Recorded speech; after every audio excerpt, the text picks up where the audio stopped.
Lecture number 131 سیرت النبی صلی اللہ علیہ وآلہ وسلم، شراب اور جوے کی جو ہے نا وہ حرمت۔ شراب اور جوا جو ہے نا وہ عربوں کی گٹھی میں پڑا ہوا تھا۔ زمانے جاہلیت میں وہ شراب پی کر فخر کرتے تھے، حتیٰ کہ اسلام میں یہ اس طرح پیا جاتا تھا جس طرح کے شراب اس طرح پی جاتی تھی جس طرح کے پانی، اور اس کا یہ فائدہ یہ بیان کرتے تھے کیونکہ یہ قبائلی دور تھا، اور قبائلی دور میں جنگیں زیادہ ہوتی تھی،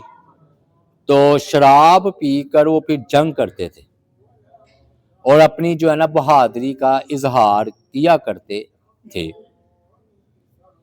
تو اسلام نے انہیں ابتدا میں منع نہیں کیا، شروع میں تو کیونکہ نا ایک ہی مرتبہ ان کو چھوڑنا بڑا مشکل تھا، تو اسلام نے 3 مرحلوں میں نا بتدریج 3 مرحلوں میں شراب کا حکم جو ہے نا وہ ختم کیا، اور اس کی جو ہے نا حرمت کا قطعی حکم، یقینی حکم غزوہ بنو نذیر جو کہ ہم نے پیچھے بیان کیا ہے، ان کے محاصرے کے درمیان 4 ہجری 625 عیسوی، اب 2025 ہے نا، تو 625 عیسوی میں جو ہے یہ ہوا اس کی شراب کی حرمت اور جوے کی،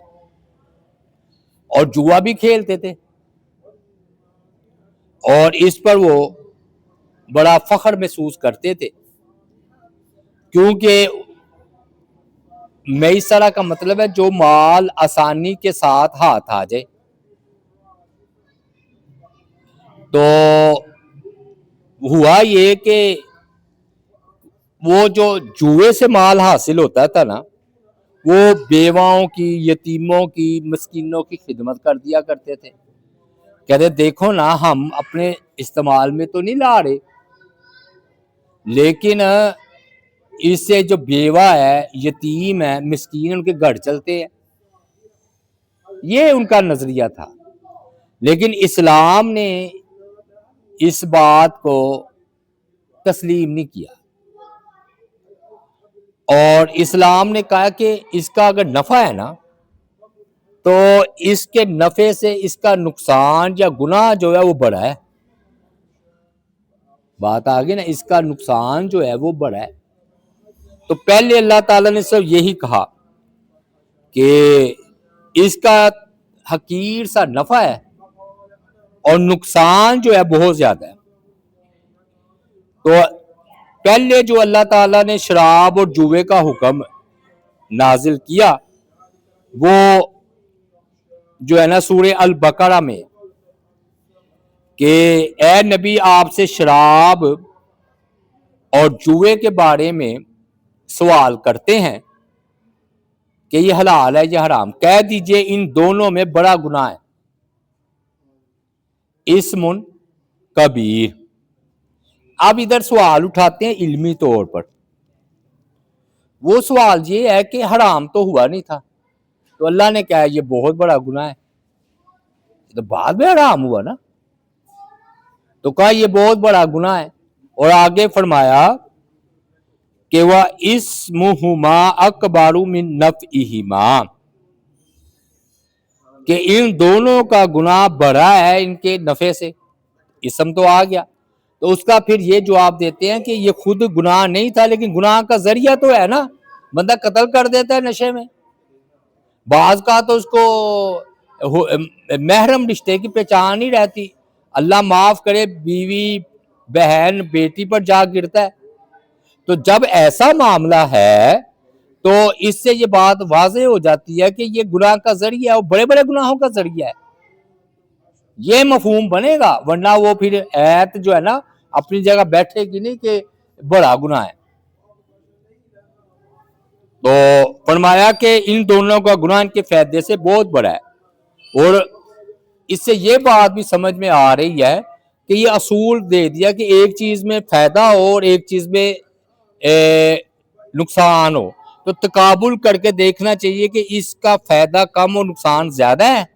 تو پھر نقصان کو دیکھتے ہوئے وہ کم فائدے کو بھی چھوڑ دینا چاہیے۔ مثلا کوئی کہے جی شراب پینے سے سرور آتا ہے، دماغ ہلکا ہو جاتا ہے، ٹینشن دور ہو جاتی ہے جی فلاں فلاں، تو ہم یہ دیکھیں گے بھائی یہ تو ٹھیک ہے لیکن آہستہ آہستہ یہ آپ کو بڑے گناہوں کی طرف لے جائے گا، تو اس لیے یہ حرام ہو جائے گا۔ پھر نہ یہ شراب پیتی چلتی رہی تو لیکن حرام نہیں کی گئی۔ پھر نہ ایک دوسرا مرحلہ آیا، وہ مرحلہ کیا تھا کہ ایک حضرت ابو ہریرہ فرماتے ہیں کہ شراب کی حرمت سے پہلے لوگ جو ہے نا یہ شراب پیتے تھے، حتیٰ کہ ایک نا صحابی مہاجر صحابی نے، انہوں نے نام نہیں لیا، چلے ہم بھی نام نہیں لیتے، انہوں نے نا نماز مغرب پڑھائی اور ادھر آ رہا نا کل یا ایھا الکافرون لا اعبد ما تعبدون، تو چونکہ شراب پی رکھی تھی تو انہیں لا اڑا دیا، نشے میں جو تھے تو معنی تو بدل گیا نا۔ تو اللہ تعالیٰ نے پھر یہ حکم دوسرا نازل فرمایا کہ یا ایھا الذین آمنوا لا تقربوا الصلاۃ، کہ اے ایمان والو نماز کے قریب نہ جاؤ، وانتم سکارا، جبکہ تم نشے کی حالت میں ہو، حتی تعلموا ما تقولون، یہاں تک کہ تم جان لو جو تم کہہ رہے ہو۔ تو پھر اب صحابہ کرام نے نا یہ کیا کہ فجر کے بعد پی لیتے یا عشاء کے بعد، چلو لمبا ٹائم ہوتا تھا تو صبح تک نشہ اتر گیا ہوتا تھا، تو نماز کے ٹائم پابندی لگ گئی کہ نماز کے درمیان میں آپ نے یہ شراب جو ہے نا یہ نہیں پی۔ پھر تیسرا حکم آیا اللہ تعالیٰ کا، فرمایا کہ یا ایھا الذین آمنوا انما الخمر والمیسر والانصاب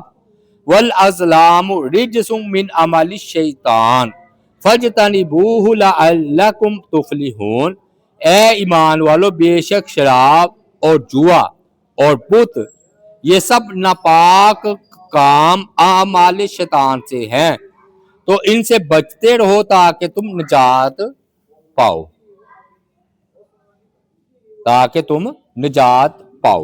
اچھا اب اس میں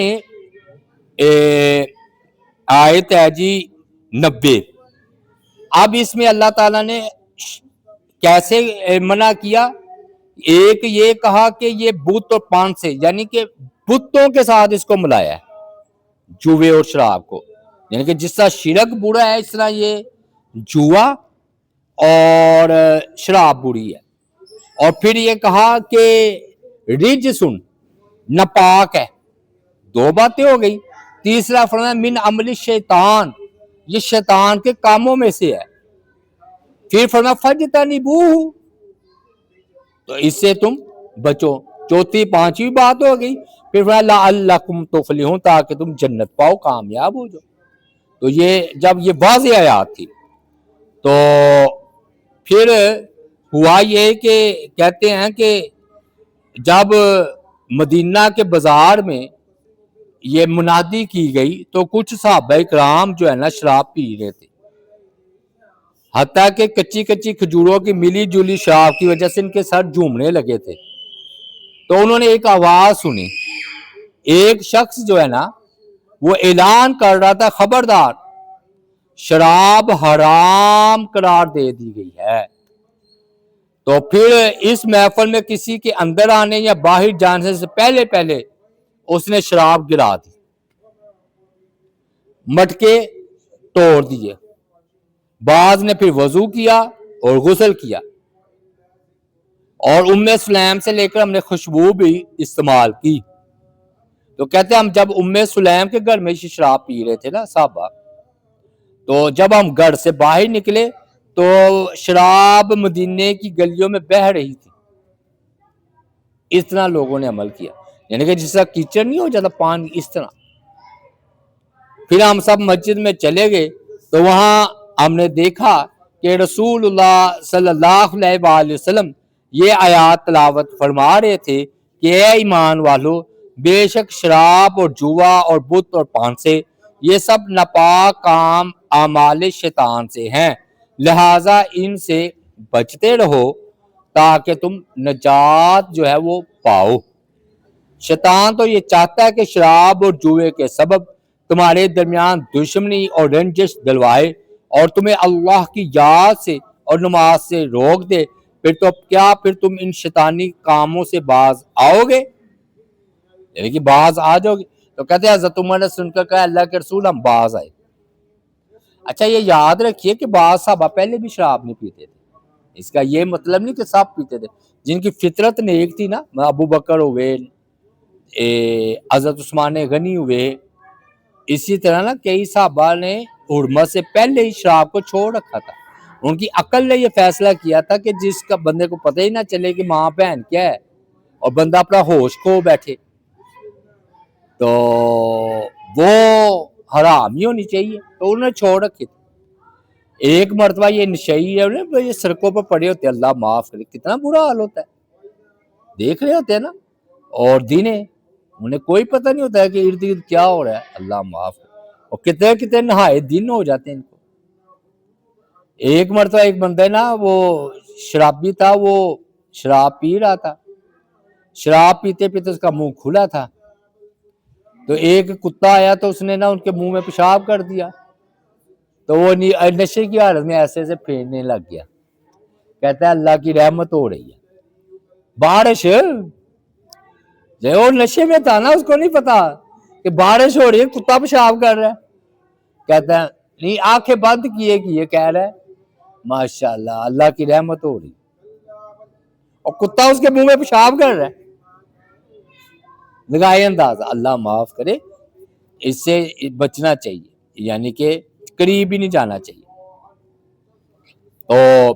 پھر بعض بندے نے سوال کیا کہ اللہ کے رسول صلی اللہ علیہ وآلہ وسلم یہ بات تو ٹھیک ہے، لیکن جو لوگ حرام تو نہیں ہوئی تھی شراب، لیکن ان کی وفات ہو گئی، شراب پیتے تھے، حرام نہیں ہوئی تھی، مسلمان تھے، بعد میں سمجھا پا رہا ہوں کرے، یعنی کہ حالت مسلمان میں وہ شراب پیتے رہے تھے تو ان کی وفات ہوگی تو ان کا کیا بنے گا؟ تو اللہ تعالیٰ نے فرمایا لیس علی الذین آمنوا وعملوا الصالحات جناح فیما طعموا، جو لوگ ایمان لائے اور نیک عمل کرتے رہے ان پر کچھ گناہ نہیں جو وہ جو ہے نا کھا اور پی چکے پہلے۔ اچھا یہ وہ مقام ہے جو بندے کو گمراہ کرتا ہے، یعنی کہ اگر آیات کا پس منظر نہ معلوم ہو تو وہ کہے گا کہ وہ یہ ترجمہ کرے گا ادھر کہ اس پر کوئی گناہ نہیں ہے، جو نیک ہو ایمان لائے نیک عمل کرے شراب پی لے تو ان پر کوئی گناہ نہیں۔ یہ بڑا خطرناک مقام ہے، اور نبی علیہ السلام نے اس کی کتنی وعید فرمائی؟ تو نبی علیہ السلام نے فرمایا تم میں سے جو بھی قسم کھائے اور اپنی قسم میں کہے لات اور عزا کی قسم، غیر اللہ کی بت کی قسم کھائے، تو اسے چاہیے کہ وہ لا الہ الا اللہ کہے، اور جس نے اپنے بھائی سے صرف اتنا کہا کہ آؤ جوا کھیلیں تو فرمایا کہ اسے چاہیے کہ وہ صدقہ کرے، یعنی کہ مطلب یہ ہے کہ صرف اتنا کہنا کہ آؤ جوا کھیلیں یہ اتنا بڑا گناہ ہے کہ صدقہ کرو، تو جو جوا کھیلے گا وہ کتنا بڑا گناہ ہوگا، یہ مطلب ہے۔ اور ایک حدیث میں آ رہا ہے رسول اللہ صلی اللہ علیہ وآلہ وسلم نے جو ہے نا فرمایا کہ جس بندے نے شراب پی تو وہ ایسا ہے کہ جیسے اس نے خنزیر کے خون میں اپنے ہاتھوں کو جو ہے وہ رنگا ہے۔ تو وہ روایت کی سند کی میں ذمہ داری نہیں لیتا لیکن ہے۔ اور اب حدیث میں کیا ہے شراب کے بارے میں؟ رسول اللہ صلی اللہ علیہ وآلہ وسلم نے 10 بندوں پر شراب کی وجہ سے لعنت کی ہے، اور یہ مسند احمد کی روایت ہے، ابو داؤد کی، ابن ماجہ کی، 10 بندوں پر لعنت کی۔ شراب جو پینے والا ہے وہ خود لعنتی ہے، اس کا پینے والا، پلانے والا جو پلا رہا ہے، خود پی نہیں رہا سب پلا رہا ہے،